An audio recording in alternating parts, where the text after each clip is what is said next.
आज हम एक ऐसे त्योहार की बात करेंगे जो भाई बहन के प्यार और बंधन का जश्न मनाता है, जिसे हम रक्षाबंधन कहते हैं या यूं कहें राखी का पावन पर्व।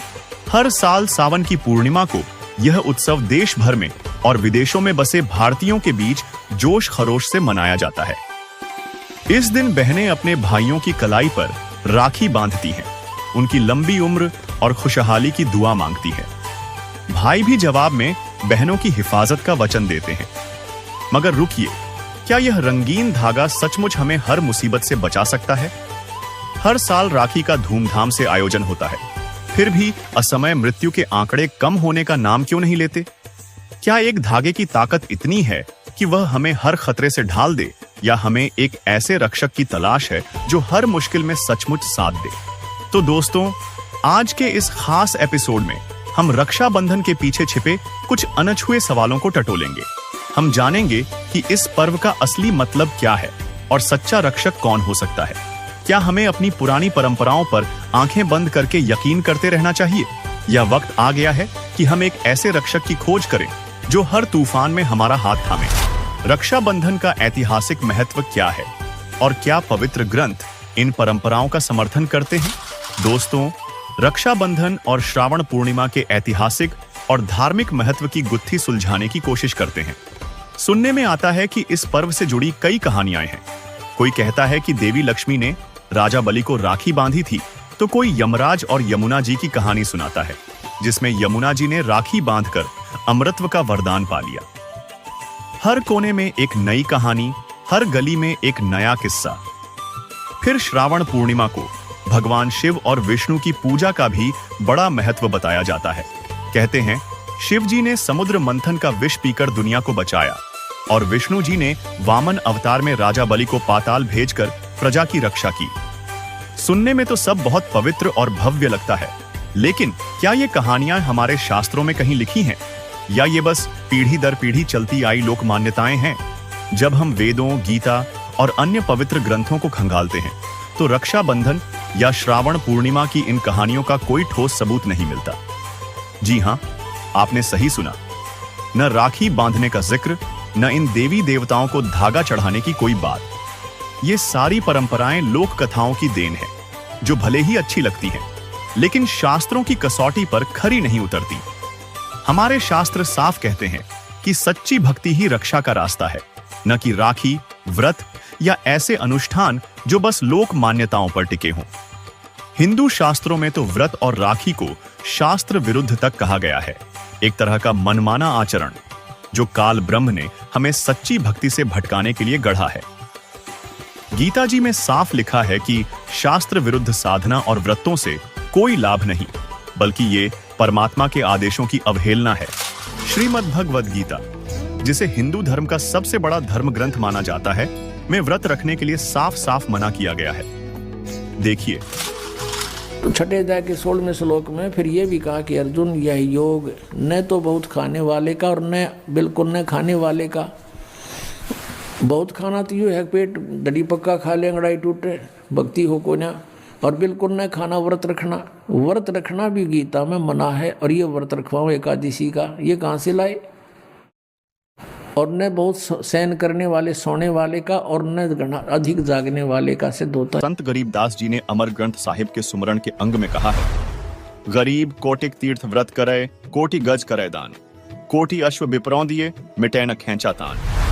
साथ ही व्रतों से होने वाली हानि का एक अन्य प्रमाण हम आपको हाथरस तुलसीदास द्वारा लिखित घट रामायण के पृष्ठ 242 से दिखाना चाहेंगे, जिसमें व्रत के बारे में बताते हुए लोमस ऋषि ने कहा है, सहस बरस एकादशी कीन्हा, अंत जन्म माखी कौलीन्हा, ऐसे बर्थ कीन्हा बहुतेरा, ता का सुनु बरतंत निबेरा, प्रथम एतवार को कीन्हा, ता से जन्म चील्ह कौलीन्हा, मंगल बहुविधि बरत रहाई, ता से जन्म सुवर कौपाई, अरु पुनि बरत तीज को कीन्हा, कूकर जन्म ताही से लीन्हा, अरु परदोस नेम से कीन्हा, खरकौ जन्म ताही से लीन्हा, बितिपात विधि से विधि कीन्हा, जन्म जाई बंदर कौलीन्हा, नौमी बरत अष्टमी कीन्हा, तासे जन्म मूस कौलीन्हा, अरु अनंत 14 पुनि कीन्हा, तासे जन्म ऊंट कौलीन्हा, और चतुर्थी बरत बखाना, तासे जन्म भैंस का जाना, और बरत करे झार बनाई। पुनि मुक्ति हमने नहीं पाई। इन वाणियों का अनुवाद भी पढ़ें, जिसमें स्पष्ट लिखा है कि 1000 वर्षों तक एकादशी का व्रत किया और अंत में मक्खी का जन्म लिया। इसी प्रकार अनेक बार अनेक व्रतों को किया, उनका तुम वृत्तांत सुनो। सर्वप्रथम इतवार यानी रविवार का व्रत किया, उससे चील्ह का जन्म मिला। मंगल का व्रत अनेक प्रकार के रूपों में रहा, उससे मुझे सुअर का शरीर मिला। उसके बाद तीज का व्रत किया, उसके कारण मैंने कुत्ते का जन्म प्राप्त किया। इसके बाद नियम से प्रदोष व्रत रखा, उसके कारण गधे का जन्म लिया। नौमी तथा अष्टमी का व्रत किया, उससे मुझे मूस यानी चूहे का जन्म मिला। इसके बाद अनंत चौदस का व्रत किया, उससे मुझे ऊंट का जन्म मिला। इसके बाद चतुर्थी का व्रत कहा गया, उससे भैंस का जन्म समझो। और नाना प्रकार के व्रतों का अनुशीलन पूरी तत्परता से पूछा, फिर भी मुक्ति नहीं प्राप्त की। दर्शकों, इससे यह स्पष्ट होता है कि व्रत करने से कोई भी देवी देवता प्रसन्न नहीं होते, बल्कि यह शास्त्र विरुद्ध साधना होने के कारण व्यर्थ है। जो साधक शास्त्र विधि को त्याग कर मनमाना आचरण करते हैं, उन्हें कोई लाभ नहीं होता। गीता जी अध्याय 16 के श्लोक 23 और 24 में इसका प्रमाण दिखाते हैं। ये है गीता जी अध्याय 16 का श्लोक 23, जिसमें कहा है कि अर्जुन, जो पुरुष शास्त्र विधि को त्याग कर अपनी इच्छा से मनमाना आचरण करता है, वह न तो सिद्धि को प्राप्त होता है, न परम गति को, और न सुख को ही। गीता जी के अध्याय 16 के श्लोक 24 में कहा है कि अर्जुन, इससे तेरे लिए कर्तव्य और अकर्तव्य की व्यवस्था में शास्त्र ही प्रमाण है। इसे जानकर शास्त्र विधि से नियत कर्म ही करने योग्य है, अर्थात जो शास्त्रों में बताया है वैसा ही करना चाहिए। और दोस्तों, हम सब जानते हैं कि राजा के आदेश तोड़ने की सजा क्या होती है। जब बात सर्व सृष्टि के रचनहार की हो, तो क्या हम इन शास्त्र विरुद्ध प्रथाओं को मानकर खुद को दंड का भागी बना रहे हैं?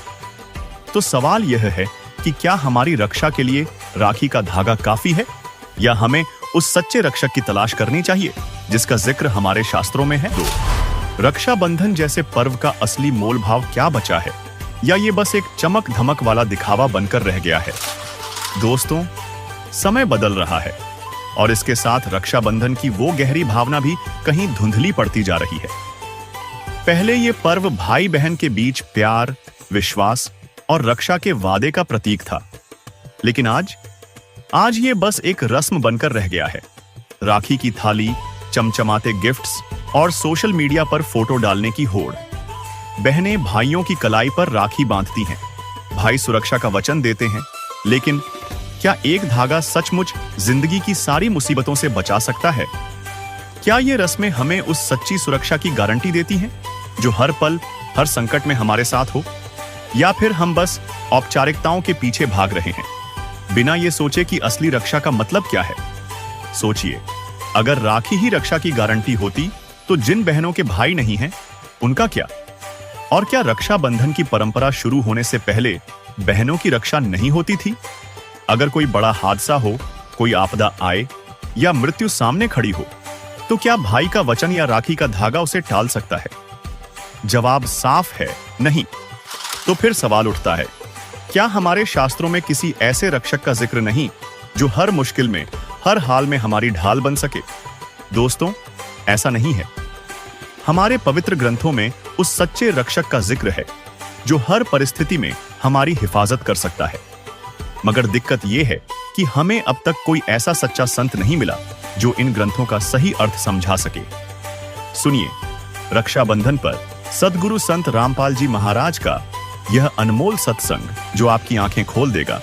फिर जैसे ये त्योहार आते हैं रक्षाबंधन का, अब देख हम कहाँ पहुंच गए। रक्षा कौन करेगा? भगवान करेगा रक्षा। तो रक्षाबंधन हमने भगवान का करना चाहिए ताकि हमारी रक्षा करे। हम जाओ अपने भाई का रक्षा का सूत्र बांधने, हमारी रक्षा करेगा भाई। अब रक्षा उद्देश्य ना रह रहा कि देगा भाई, ये उद्देश्य लेकर जाती है बहनें। ये कोई बात हुई? कहाँ ले जा छोड़ा। एक बहन कह रही थी कि आपका ज्ञान प्राप्त होने के बाद यह बात सच्ची लगने लगी मुझे। मैं अपने घर गई हुई थी रक्षाबंधन के दिन, अपने भाई का रक्षा बंधन, रक्षा सूत्र। उद्देश्य तो बच्चों पढ़े लिखे पता लगेगा, हम पढ़ते थे भी ये भाई मेरी रक्षा करिए इसलिए धागा बांधती हूँ। तो मैं इंतज़ार कर रही थी, भाई बाजार गया था। और उसकी दुर्घटना होगी, भाई की शव आया भाई का घर पे, टक्कर मार मार रोए सारा परिवार। वो रक्षाबंधन भी गया, वो त्योहार भी बाढ़ में गया, और रोना पीटना बुरा हाल हो गया। अब फिर उसको पता चला, वो कहने लगी जब मेरा भाई अपनी रक्षा नहीं कर सका तो मेरी रक्षा कैसे कर देगा। तो उसने दूसरे भाई से कहा कि भाई, जब ज्ञान हो गया उस बेटी ने कि आजा मेरे साथ, तेरी रक्षा भी होगी मेरी भी होगी। भाई उस भगवान के दरबार में नाम ले ले, उसके रक्षा सूत्र बांधाएंगे हम अपने भगवान के। कहने का भाव ये है, परमात्मा की शरण प्राप्त होने के बाद इस तरह की दुर्घटनाएं भी टला करती हैं यदि हम नियमित रहेंगे।